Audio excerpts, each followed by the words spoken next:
is Dee McDonald from Tech Skills. In this video I'm going to show you how to add a wireless access point to an existing wired network, and then I'll show you some security settings including configuring WEP, WPA, and MAC address filtering on both the WAP and also on a Windows XP client. Let's get started. Here's two examples of wireless access points. This one is just an access point, so this one only provides wireless access through the wireless antenna, and then it has one Ethernet port to connect to an existing wired network. This one is a wireless access point. It also has a router and a 4-port switch. So if you take a look at the back of these devices, this one has one Ethernet port for the LAN connection, has a power connection. It also has a reset button. You can set it back to the factory settings. This device has a WAN port, so this would connect to a broadband network or any other wide area network. And this one has a 4-port switch. One of these ports is an uplink switch, and it has a power connector. This one also has a reset switch, so if we want to set it back to the factory specs, we can hit the reset switch and reset it back to the factory settings. Here is the network configuration. Currently have a broadband router, has a 4-port switch. This is the default gateway for the network. Uses the IP address 192.168.1.1. This is connected to the internet via a DSL modem. I'm going to be adding a wireless access point. It will use the IP address 192.168.1.245. Currently have one client on the network. Has a wired connection with the IP address 192.168.1.100, and I will be adding a wireless interface which will use the IP address 192.168.1.200. So all devices on this network will use a static IP address. I could use DHCP, but for this network scenario I'm going to use just static IP addresses and static TCP/IP settings. Adding the wireless access point to my current wired network is relatively straightforward. Plug one end of a patch cable into the WAP. The other end just gets plugged into the router, one of the switches on the router. This gray cord plugs into the WAP. This yellow cord is connected to the client that's on the network, and this red cord goes to the DSL modem. So adding a wireless access point to an existing wired network is as simple as plugging a patch cable from the WAP into one of the ports on the switch. I've connected the wireless access point to the broadband router using a standard Ethernet patch cable. Now I need to connect to the wireless device using a web browser, and then I can make my configuration settings. To connect to it, I need to type in the IP address of the device. In this case it's 192.168.1.245. First thing I'm required to do is authenticate to the WAP. By default this uses a blank username and the password of admin. Each wireless device will be different, but they will all have a default access setting. So one of the first things you need to do is change the password. So I'll add a new secure password and then save those settings. Once the settings are saved, generally close the browser, reopen it, and then I'll have to reconnect to that IP address, and this time I have to add my new password. So that's one of the first things you should do. You should always change the default password. Now that I've changed the administrative password, the next thing I'm going to change is the security set identifier, or SSID. The SSID is basically the name of the wireless device or the wireless network. So this is what clients will use to connect to when they configure their wireless settings. Each device will have a default setting. In this case, this one happens to be called Linksys. I'll change this to Test Lab.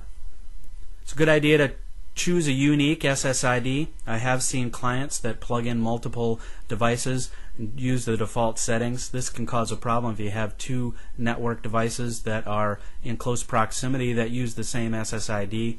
You can cause a conflict, and it can cause all sorts of network configuration problems. So it's a good idea to choose a SSID that's unique and that's not going to be used by anybody else in the same area. A couple of other settings we can set on this screen is I can choose whether I will allow only wireless G devices or B devices or both. In this case, I'm going to have a mix of G and B devices, so I'll leave that as mixed. And then I can also set a wireless channel. In this case, it defaults to 6. I'll leave it as the default. Then we can change our SSID broadcast. We can enable or disable. This allows us to specify whether we want our wireless device to broadcast the name or the SSID. It's not necessarily a security feature, but if you want to disable it, that will eliminate casual browsers from being able to connect to your network.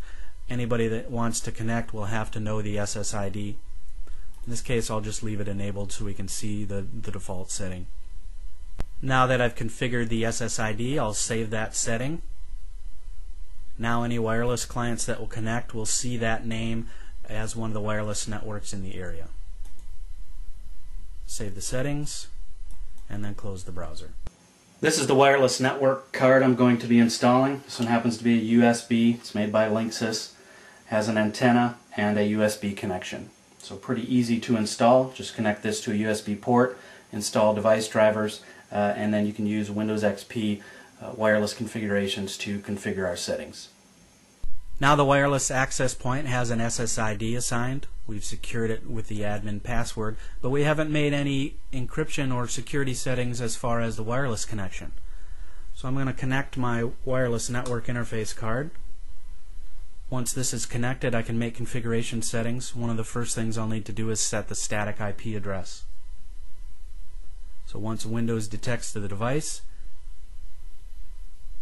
it will put an icon down here in the notification area. I can right-click this notification area, and then I'll open up the network connection so we can make some configuration settings.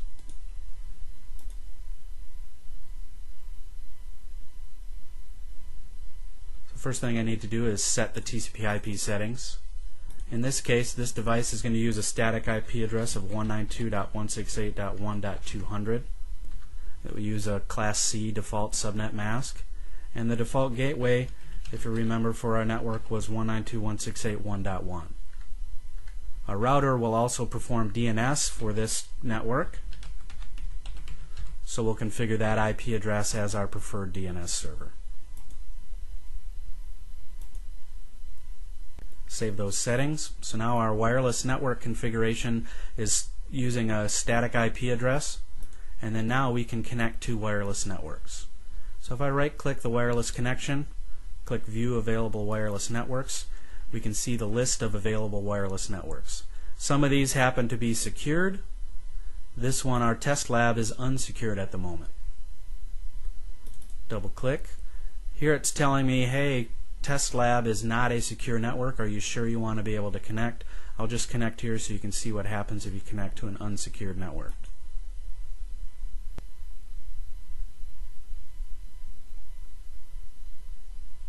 So it's connected to our test lab wireless access point using that SSID. Shows the connection as connected. So now down here, our wireless access point, we do a mouse over it, shows that it has a speed of 54 megabits per second, signal strength is excellent, and status is connected. To test this connection, I'll disable the wired connection. Once that's disabled, the only connection I'm using is the wireless connection. Open up a web browser and see if we can configure or make any connections to the internet. So that test proves that we're able to connect just using the wireless connection. So now we have a basic wireless connection. Now we want to be able to secure this. We don't want anybody snooping on our network. We want to make sure that we have an encrypted signal between our computer and the wireless access point.